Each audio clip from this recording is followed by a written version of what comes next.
Hi viewers and subscribers. Today మనం June 24, 2025 సంబంధించి current affair discuss చేయబోతున్నాం. దాంట్లో ఫస్ట్ వచ్చేసి పాస్పోర్ట్ వెరిఫికేషన్ ప్రాసెస్లో మన తెలంగాణ పోలీసులకి దేశంలోనే అగ్రస్థానం రావడం జరిగింది. అయితే మన తెలంగాణ పోలీసు వారు అభివృద్ధి చేసిన వెరీ ఫాస్ట్ యాప్. సో దీని ద్వారా ఈ పాస్పోర్ట్ వెరిఫికేషన్ వేగంగా మరియు పారదర్శకంగా జరిగింది. అందుకు గాను ఈ అత్యుత్తమ పనితీరు వలన పాస్పోర్ట్ వెరిఫికేషన్లో తెలంగాణ పోలీసులు దేశంలోనే అగ్రస్థానంలో నిలిచారు. సో దీనివలన మనకి తెలంగాణ ఇంటెలిజెన్స్ చీఫ్ గారికి విదేశాంగ మంత్రి గారి చేతుల మీదుగా అవార్డు అనేది ఇవ్వనున్నారు. అదన్నమాట. సో పాస్పోర్ట్ వెరిఫికేషన్ సంబంధించి తెలంగాణ పోలీస్ దేశంలో అగ్రస్థానం ఉన్నారు. ఇది ఇంపార్టెంట్. నెక్స్ట్ చూసుకుంటే మనకి శాంపిల్ రిజిస్ట్రేషన్ సర్వే 2020 to 2022 ఇప్పుడు రీసెంట్గా రిపోర్ట్ అయితే రావడం జరిగింది. అయితే దీని ప్రకారం చూసుకుంటే ఎంఎంఆర్ మదర్ మోర్టాలిటీ రేట్, తెలుగులో అయితే మాతృత్వ మరణాల రేటు, అయితే ప్రతి 1,00,000 ప్రసవాలకి మరణించే తల్లుల సంఖ్యని ఎంఎంఆర్ అంటారు. సో జనరల్గా ప్రెగ్నెన్సీ టైంలో కానీ డెలివరీ టైంలో కానీ డెలివరీ తర్వాత 42 days అంటే 6 weeks లోపు కానీ ఆ తల్లి మరణం జరిగితే దాన్ని ఎంఎంఆర్ కిందగా కౌంట్ చేస్తారు. సో ఇది 1,00,000కి కౌంట్ చేస్తారు. ఓకేనా, 1,00,000 డెలివరీస్కి ఇది కౌంట్ చేస్తారన్నమాట. సో ఇది ఇంపార్టెంట్. నెక్స్ట్ చూసుకుంటే మనకి దీంట్లో ఏంటంటే మనకి 2020-22 రిపోర్ట్ ప్రకారం ఇండియాలో ఈ 1,00,000కి ఎంఎంఆర్ 88 ఉంది. తెలంగాణలో అయితే 50 ఉంది.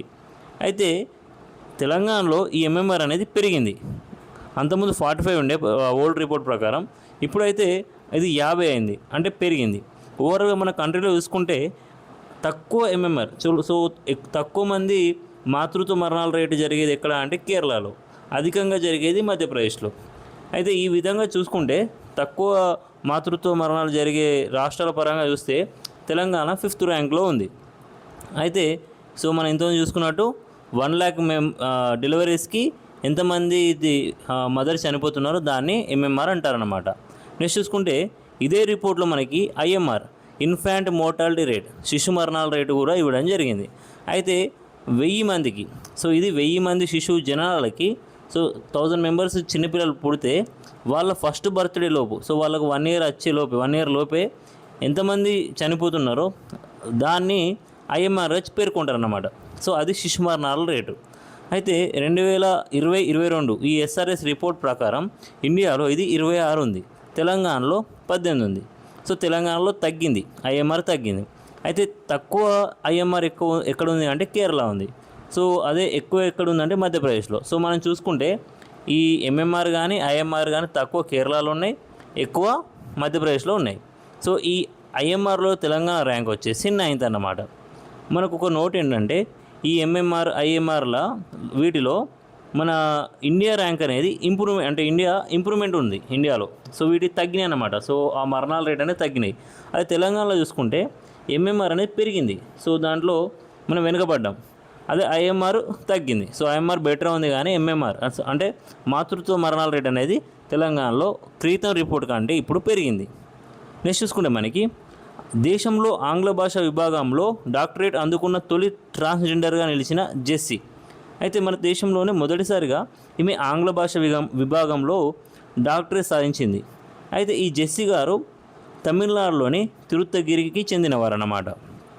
నెక్స్ట్ చూసుకుంటే మనకి తెలంగాణ రెరా అప్పిలేట్ ట్రిబ్యునల్ చైర్మన్గా బాధ్యతలు స్వీకరించిన జస్టిస్ సంతోష్ రెడ్డి గారు. అయితే తెలంగాణ రెరా అంటే real estate regulatory authority.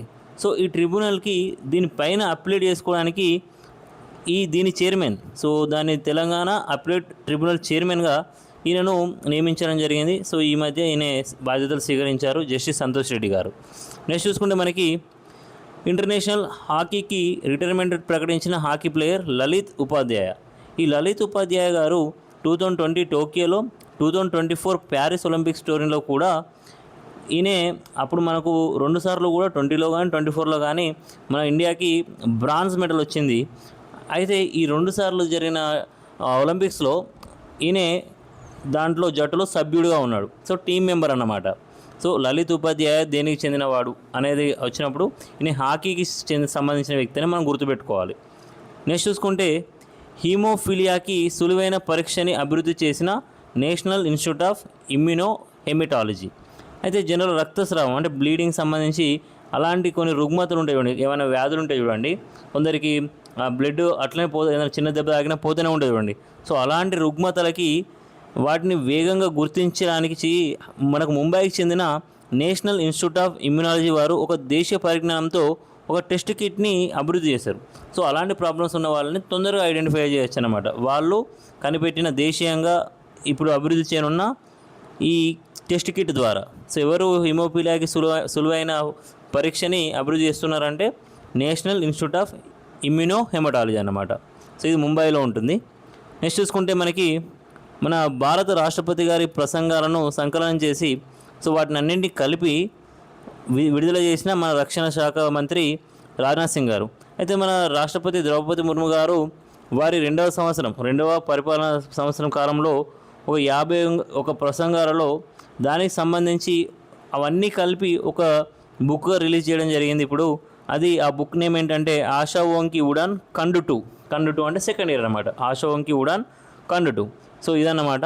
Thank you. నా ఎక్స్ప్లెనేషన్ నచ్చినట్టయితే లైక్ చేయగలరు, సబ్స్క్రైబ్ చేసుకోగలరు.